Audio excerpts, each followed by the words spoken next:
디모데전서 3장 1절에서부터 13절까지 말씀. 3장 1절에서 13절까지는 집사의 직분에 관한 내용입니다. 감독이라고 나오는데 이제 이게 감독의 개념은 사도 시대 말하자면 그냥 어디 가서 교회 한다 그러면 이제 기독교인들끼리 모여가지고 성령 세례 일어나고 막 기적 일어나고 방언 터지고 막 병 고치고 귀신 떠나고 막 이러는 게 신약 시대에는 일상 다반사가 되다 보니까 그냥 서 있으면 교인들이 몇천 명씩 모이는 거예요. 오늘날처럼 몇 년을 해야 1000명이 아니고 우리 이 지역에서 교회합시다 그러면 1000명이 모이는 거지. 베드로가 오순절에 사람들이 예루살렘 성경에 쫙 모였는데 설교 한 편 했잖아요. 설교 한 편 했는데 그 자리에서 3000명이 회개하는 3000명이 그 자리에서 그리스도인이 되어버리는 그런 역사가 일어났잖아요. 그런 일들이 이제 비일비재하게 일어났던 것이 신약시대 초대교회 시대라고 보면 됩니다. 뭐가 필요해요? 오늘날 교회들로 말하면 재직이 필요하죠. 그 재직을 세우는 데 있어서 어떤 기준을 세워주는 것이 오늘 이 본문의 말씀입니다. 과거는 사도를 기반으로 해서 교회가 생성이 되는데 사도는 사실 교회 안에 어떤 치리자가 아닙니다. 교회가 숫자가 많아지니까 그것을 치리하고 가르쳐야 되는 사람이 있고, 오늘 본문의 말씀은 디모데전서 3장에 있는 집사 감독에 대한 이야기를 합니다. 교회에서 일한다고 다 일꾼이 아니에요. 제가 전에 영상 하나 쓰임받는다고 다 하나님의 사람이 아니다 이런 말했더니 근거는요? 하고 누가 답글을 달았는데 지금 삼성에서 청소부가 삼성 직원 아니잖아. 너무 정확한 비인데 훌륭한데? 그렇죠. 삼성에서 일한다고 다 삼성 직원 아니죠. 교회에서 일한다고 다 교인이 아니고 스스로 그리스도인이라고 해서 그것이 다 그리스도인은 아닌 것처럼 하나님께 직분을 받은 사람들의 자격에 대해서 이제 바울은 어느 정도 기준을 세우는 것이 디모데전서 3장의 이야기입니다. 감독은 책망할 것이 없으면 한 아내의 남편이 되며, 그러니까 이혼하면 돼야 한대요. 뭐 이혼했는데도 다 집사님 하죠. 여러분, 예수님은 이혼하고 다른 남자를 만나고 다른 여자를 만나는 것도 간음이라고 그랬어요. 재혼하는 것도 간음이라고 그랬어요. 아버는 남편 죽으면 남편이 죽으면 그거에 대해서는 모세 율법에 따라 새로운 남편과 결혼할 수 있어요. 어찌됐건 간에 여러분, 우리 그리스도인들은 이혼에 대해서 좀 두려워해야 됩니다. 교회가 가르쳐야 될 걸 가르치지 않는 이유가 뭐냐면, 예배 끝나고 나면 재직들이 와가지고 목사님 이런 설교는 좀 불편합니다. 거기서 목사하면 안 되죠. 제 생각은 그렇습니다. 말씀을 올바로 가르치는 것, 하나님의 말씀을 하나님의 뜻을 따라서 가르치는 것은 너무나 중요합니다. 할렐루야. 말세를 가르쳐야 돼요. 지옥을 가르쳐야 돼요. 지옥 설교 듣기 싫어요? 그래서 지옥을 안 가르쳐줘요? 그럼 그 사람은 설교자의 자격이 없는 거예요. 복음을 제대로 안 가르치고 있는 거예요. 말씀과 율법은 바로 이런 것입니다. 우리에게 기준으로 삼아줘요. 근데 이걸 가르치지 않으면 어떻게 돼요? 죄가 죄인 줄 모르게 됩니다. 율법이 그래요. 하나님의 말씀이 그래요. 그러니까 가르치지 않은 부모, 야단치지 않는 부모로서 자기의 의무를 다하지 않는 겁니다. 큰 어른들 놓고서 알아서 하겠지. 그러니까 요런 말씀은 빼고, 요런 말씀은 빼고, 요런 말씀은 빼고. 다 컸는데 뭐 거기에 좋은 교리가 있죠. 구원은 하나님이 알아서 하신다. 구원은 하나님 알아서 하시는 건데 내가 굳이 불편한 말씀 전하면서 저 사람들한테 야단칠 필요 없다. 듣기 좋은 목소리로 듣기 좋은 설교를 해서 사람들의 비난을 피하면 하나님 나라의 비난은 피할 수 있을 것 같습니까? 감독은 책망할 것이 없으며 한 아내의 남편이 되며, 여기서 책망할 것이 없으면 어떤 의미일까요? 감독은 사람들의 손가락질을 받아서는 안 됩니다. 이렇게 쉬운 성경은 써 있어요. 책망할 것이 없다.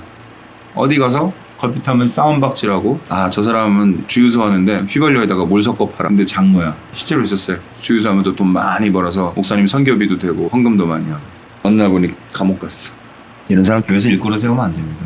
그러니까 교회가 한 5년, 5년이 뭐예요? 한 2년만 돼도 서리집사 해요. 서리집사 여러분, 임시직입니다. 1년직이에요. 끝나면 집사로 다시 임명해야 되는데 임명 못 받으면 그냥 평신도예요. 근데 그거 다 무너졌죠. 그냥 한번 집사하면 그 교회에서 계속 집사. 그래서 다른 교회 가면 그 교회에서도 그냥 계속 집사. 그 기준점이 무너지다 보니까 서리집사가 뭔지 잘 모릅니다. 말 그대로 교회에서 1년 동안 일 시키는 거예요. 무슨 집사만 하면 일을 안 내려고 그래. 그러면 이듬해는 그 사람 집사로 세우면 안 해요. 일도 안 하고 아무것도 안 할 건데 그 사람 왜 집사 세우는 거예요? 교회랑 계약하는 거예요.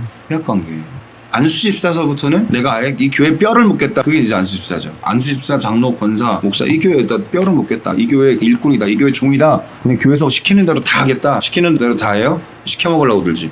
내가 회사 일이 바빠서, 사업해서 내가 교회에다 헌금 얼마나 많이 하는데, 이런 사람 헌금 많이 하라고 하세요. 대신에 집사 시키면 안 돼요. 장로 시키면 안 돼요. 한 아내의 남편이 되며, 아내가 둘이야. 대한민국 헌법상 하나는 본초, 하나는 첩이겠죠. 그런 사람이 교회 일꾼이 돼요? 절제할 줄 알고, 주일 전날에 술 마시고 수요일 날 대표기도 했는데 그 전날 회식하고 대표기도 빠지고, 절제는 안 되는 거야. 지혜로우며 사람들로부터 존경을 받고, 진짜 어려운 일이죠. 남을 잘 대접하며, 다른 사람을 대접하고 섬기고 하는 걸 잘해야 되는 거예요. 잘 가르쳐야 합니다. 본문의 말씀은 근신하며 아담하며 나그네 대접하며 가르치기를 잘하며, 이렇게 되는데 말이 좀 어렵죠? 그러니까 베푸는 거 잘하고 다른 사람의 존경을 받고 정말 책망할 것이 없고 한 아내의 남편으로서 자기 절제가 잘 되는 사람, 이런 사람이 교회의 일꾼으로 세워야 된다라고 바울은 말하고 있는 것입니다. 디모데서 3장 2절 이 한 절만 가지고 오늘날 교회가 얼마나 질서가 무너졌는지 깨달아지지 않습니까? 술을 즐기지 아니하며 구타하지 아니하며, 구타 누구예요? 자식들, 아내, 싸움하지 않고 관용하며 신사답고 평온하고 행하며 돈을 사랑하지 말아야 합니다. 기준이 되게 높은 것 같죠? 아니요, 이게 기본입니다. 여러분, 거듭난 예수의 사람은 이게 당연한 겁니다. 이렇게 안 살 수가 없어요. 거듭나지 않았으니까, 세상 기준이 충만하니까 절제하지 못하고 술 마시기 좋아하고 걸핏하고 화내고 싸우고 신사답지 못하고 돈을 사랑하죠. 세상에 속해 있으니까, 하나님께 속하지 않으니까. 하나님 사랑하고 오직 교회에 마음을 두고 신앙의 기준을 두면 이런 삶을 살 수밖에 없어요. 높은 기준이 아니에요. 4절 말씀, 쉬운 성경어는 자녀들이 아버지를 존경하고 신뢰할 수 있도록 자기 가정을 잘 다스려야 합니다. 자녀들로도 존경받기 어려운 이유가 뭐예요? 자녀들이 세상적으로 교육을 받기 때문에 그래요. 오늘날 세상 기준은 어때요? 많이 공부해서 많이 똑똑하면 지혜가 많다고 생각하죠. 그게 세상이 우리를 속이고 있는 겁니다. 대학교까지 졸업을 했어요. 그래서 지혜가 많아가지고 예의가 바릅니까? 그러면 교수들은 다 예의가 바른 사람이겠네요. 여러분, 이거 구별하셔야 돼요. 하나님은 그런 사람을 지혜 있는 사람이라고 가르치지 않습니다. 겸손하고 분노하지 않고 겸양하고 타인을 존중하고 자기의 유익을 구하지 않고, 이런 사람을 지혜 있는 사람이라고 잠언은 말씀하고 있어요. 이런 사람을 오늘날 집사와 감독으로 세워야 된다고 가르치고 있는 거예요. 이런 사람이 교회에 유익이 된다고 가르치고 있는 거예요. 이런 사람은 자기의 집도 잘 다스리고 자녀들도 건강하게 부모에게 믿음으로 복종할 줄 아는, 그런 자녀들은 믿음으로 잘 성장하는 자녀들이겠죠. 그러니까 그 자녀들을 보고 아버지를 아는 거예요. 여러분, 믿음으로 성장하시게 되길 예수님을 축원합니다. 너무 중요한 말씀입니다. 5절 말씀이 제일 중요해요. 사람이 자기 집을 다스릴 줄 알지 못하면 어찌 하나님의 교회를 돌아보리요. 한 가정을 제대로 이끌어가지 못하는 사람이 어떻게 하나님의 교회를 잘 이끌 수 있겠습니까? 할렐루야. 하나님의 교회를 이끌고 가는 교회의 재직인데 자기 가정도 이끌지 못하는 사람이 어떻게 교회를 이끌어 나갈 수 있겠어요? 그런 사람이 어떻게 교회 일꾼일 수 있겠어요?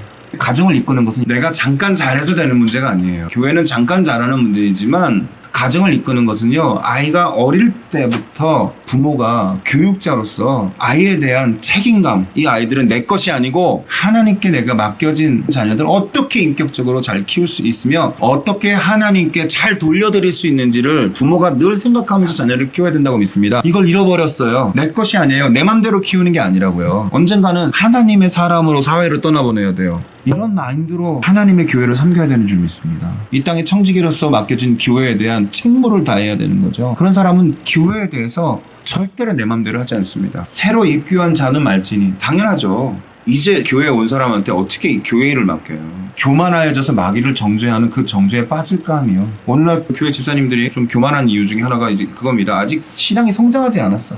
내가 교회를 몇 년을 다는 게 중요해요? 스스로 막 심판하죠. 또 외인으로서 선한 증거를 얻은 자라 할지니 감독은 교회 밖의 사람에게서도 존경을 받아야 합니다. 이렇게 써있어요. 교회에서는 목사님 전도 막으십니다. 우리 교회 나오세요 이러는데 자기네 집에만 가면 그 동네 사람들하고 안 싸운 사람이 없어. 이런 사람은 교회 일꾼으로 세우면 안 됩니다. 그래야 남에게 비난받지 않고 마귀의 꾀임에도 빠지지 않을 수 있습니다. 7절 말씀이에요. 감독과 마찬가지로 집사도 사람들에게 존경받는 사람이어야 합니다. 한 입으로 두말하지 않으며 술 마시고 흥청대지 아니하며 남을 속여 자기의 이익을 챙기는 사람이어서는 안 됩니다. 한 입으로 두말하지 말아야 된대. 술 마시고 흥청대지 말아야 한대.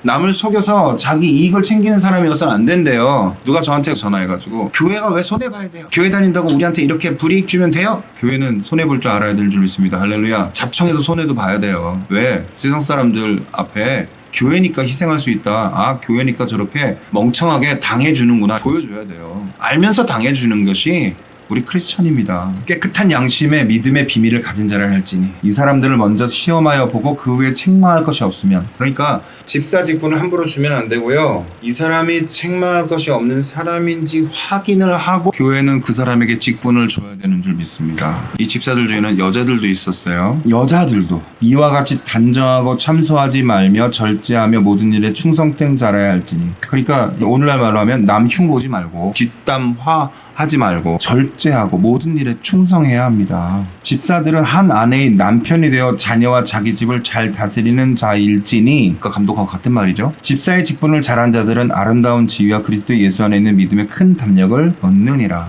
여러분 오늘날 교회가 욕먹는 이유가 뭐예요? 교회가 교회답지 않아서예요. 사람들은 정직하고 뭔가 존경받을 만한 사람이고 뭔가 손해볼 줄 알고 교회가 이런 곳이기를 원합니다. 교회를 상대로 사기 많이 쳐요. 근데 어떤 교회들은 일부러 사기 당하기도 해요.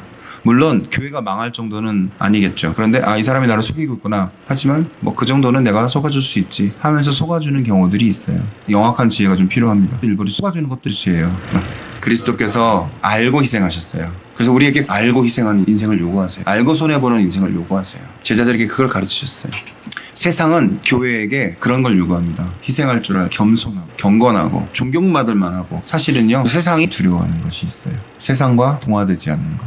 주기철 목사님 같은 사람을 일본인들이 가장 두려워했다는 거예요. 세상은 교회를 두려워한다는 사실을 아시기 바랍니다. 할렐루야. 세상과 동화되지 않고 세상과 타협하지 않고 예수 그리스도의 율법과 예수 그리스도의 기준을 정확하게 지키고 생명을 하나님께 온전히 바칠 수 있는 교회. 그러한 교회들을 세상은 두려워한다는 것입니다. 그러한 신앙들이 세상을 변화시켰고 지금까지 믿음을 지켜왔다는 사실입니다. 세상과 타협한 교회는 살아남지 못했어요. 사랑하는 여러분, 세상이 발전하면 타협할 거리가 점점 많아집니다. 세상은 똑똑한 사람을 지혜 있는 자라고 합니다. 그러나 똑똑하고 타협하는 그러한 믿음을 쫓아가지 마시게 되길 바랍니다. 예수님은 세상과 타협하지 않으셨습니다. 예수님의 제자들은 세상과 타협하지 않았습니다. 정말 불쌍한 것은 세상과 타협하면서 나름대로 적절하게 신앙생활을 하는 사람입니다. 그런 사람들은 하나님 나라에 어울리지 않습니다. 적절하게 자기 타협을 하면서 교회에 동화되는 사람들은 교회에 덕이 되지 않습니다. 그런 사람 하나님께서 일꾼으로 사용하지 않습니다. 교회에선 일꾼으로 쓰임받을지 모르겠지만 하나님 나라에 합당한 일꾼은 아닌 것입니다. 비록 세상에서 인정받지 못할지라도, 비록 사람들에게 손가락질 받을지라도 믿음의 기준을 올바르게 세우시는 여러분 되시길 예수님으로 축원합니다.